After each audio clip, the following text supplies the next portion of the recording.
Notre invité ce soir, le docteur Pierre-Jean Ternamian. Bonsoir et merci d'avoir accepté Bonsoir. notre invitation. Vous êtes radiologue libéral à Lyon, ancien président de l'URPS en Auvergne-Rhône-Alpes. Alors hier, Olivier Véran et plusieurs organisations professionnelles du secteur de la santé se sont dit favorables à une obligation vaccinale des professionnels de santé. On n'a plus le choix, docteur, il faut en passer par là aujourd'hui. Je pense qu'il faut en passer par là et à mon sens, on aurait dû prendre la mesure l'an dernier. Lorsqu'on a commencé à préparer la vaccination qui a débouché, on va dire débuté en janvier 2021, il aurait fallu probablement au cours du deuxième semestre 2020 dire cette vaccination, comme l'hépatite B, comme pour la fièvre jaune, est une vaccination qui sera obligatoire. On n'a pas forcément fait le bon choix à l'époque ou osé le faire. Et puis maintenant, on est en train de courir pour rattraper le retard. Vous arrivez à comprendre que certains de vos confrères, encore aujourd'hui, s'opposent à cette obligation de vaccination? Alors, je crois que sur les confrères, c'est quasiment plus le cas. 92% sont vaccinés, qu'ils soient en public ou en privé. Les autres, bon, c'est à 90% de couverture vaccinale, c'est bon. Là où est le problème, c'est plutôt sur les personnels paramédicaux et essentiellement sur les aides-soignantes, probablement aussi sur d'autres populations de professionnels de santé où on a un taux de couverture qui plafonne à 50%. 50%, donc à peu près équivalent à la population globale française aujourd'hui. Comment vous expliquez justement cette réticence des soignants aujourd'hui envers ce vaccin? Probablement par une méconnaissance, un défaut d'information. C'est des gens qui n'ont pas forcément une culture médicale aussi longue que celle d'un médecin ou d'un infirmier.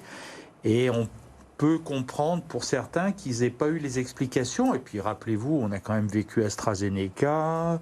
Tous ceux qui ont été vaccinés ont quand même tous un souvenir, on va dire, d'être d'une fatigue. On arrive même à faire des échographies pour des douleurs suite à la vaccination. Je peux comprendre leur point de vue. J'ai du mal à comprendre le point de vue de santé qui devrait rendre cette vaccination par contre obligatoire et vite, parce que là, on a la vague qui nous rattrape. On va en parler dans un instant, bien sûr, de cette vague. On va rester un moment sur l'obligation vaccinale pour les soignants. Donc, a priori, c'est quasiment acté. Le gouvernement a fait son choix. On le disait, un peu plus de 50% de la population française aujourd'hui primo-vaccinée. Est-ce qu'il faut aller plus loin dans cette obligation vaccinale? Je pense par exemple aux professions exposées en lien avec le public aujourd'hui. Est-ce qu'il faut la rendre aussi obligatoire dans ces cas-là, la vaccination? Je pense qu'on va avoir le même schéma que l'on a vécu pour la vaccination, je dirais, au tout début.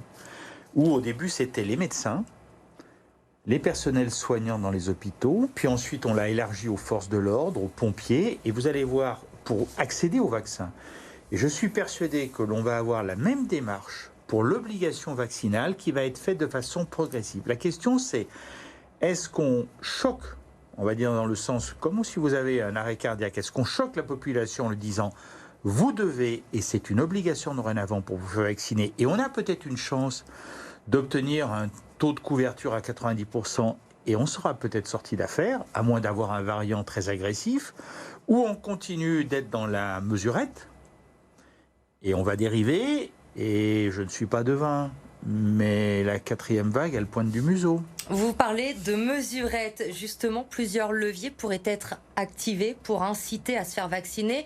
On parle de l'élargissement du pass sanitaire qui pourrait être obligatoire pour aller au restaurant, au cinéma, pourquoi pas pour aller faire les boutiques aussi. De faire payer les tests dits de convenance, ce sont des solutions pour vous?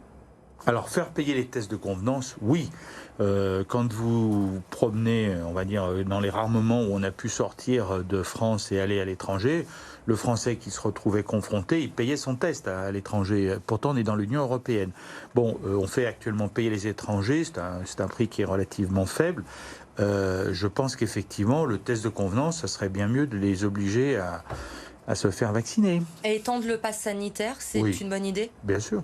Mais comment voulez-vous faire autrement? Est-ce que l'économie... Enfin, on est à 118% de dette. On s'est pris 18% en un an, on va continuer jusqu'où comme ça? C'est pas tellement moi qui vais être concerné, ni vous. C'est vos enfants et les miens. Parce qu'il faudra la rembourser, cette dette.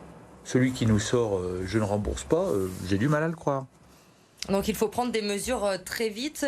Mesures également qui risquent d'être prises en début de semaine prochaine, puisqu'il y a ce variant Delta qui menace, qui se développe de plus en plus dans notre pays. Un nouveau conseil de défense sanitaire va être tenu justement autour d'Emmanuel Macron lundi, avec très certainement de nouvelles mesures. Est-ce qu'on a déconfiné trop vite ? Je pense que avec l'arrivée du variant Delta qui augmente, oui, probablement a posteriori.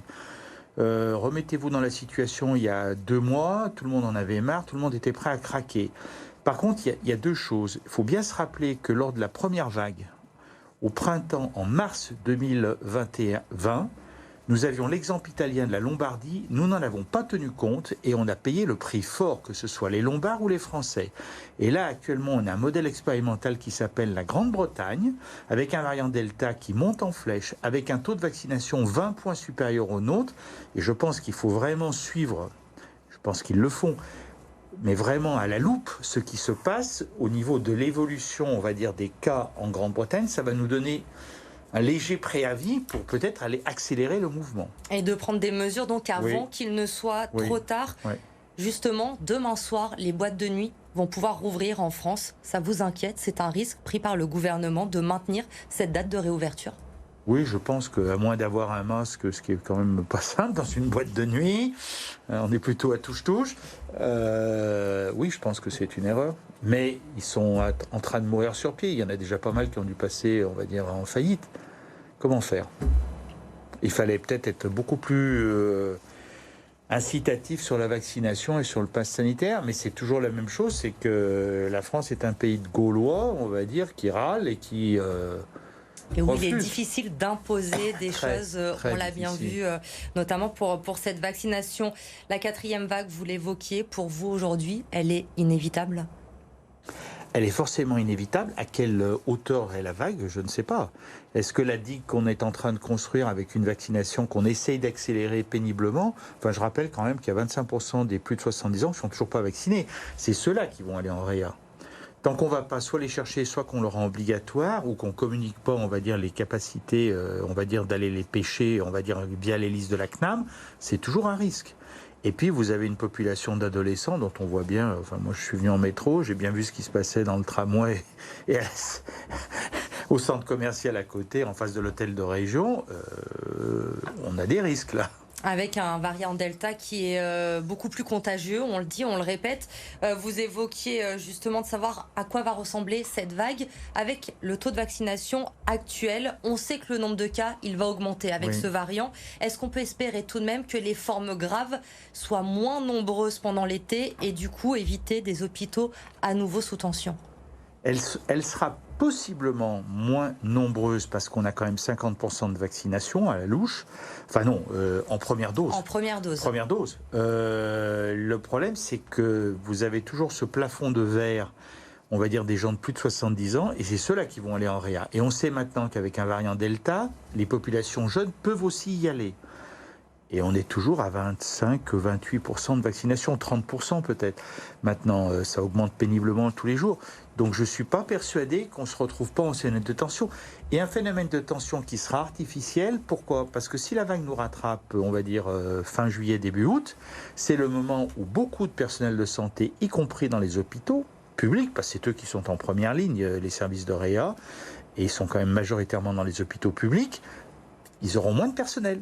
Donc la vague sera peut-être moins importante, mais ayant moins de personnel, ayant des défauts, on va dire des difficultés à ouvrir des lits, alors peut-être qu'on y arrivera, mais... Ça peut être compliqué. Ça peut être Pour chaud. Terminer, docteur Pierre-Jean Ternamian, justement, un message, un conseil à donner ce soir pour qu'on s'en sorte au plus vite? Vaccinez-vous, c'est aussi simple que ça. Eh bien voilà, le message est passé. Vaccinez-vous. Il y a des centres dans toute la métropole de Lyon, donc il faut y aller. Merci beaucoup, Pierre-Jean Ternamian, d'avoir été notre invité ce soir sur BFM Lyon.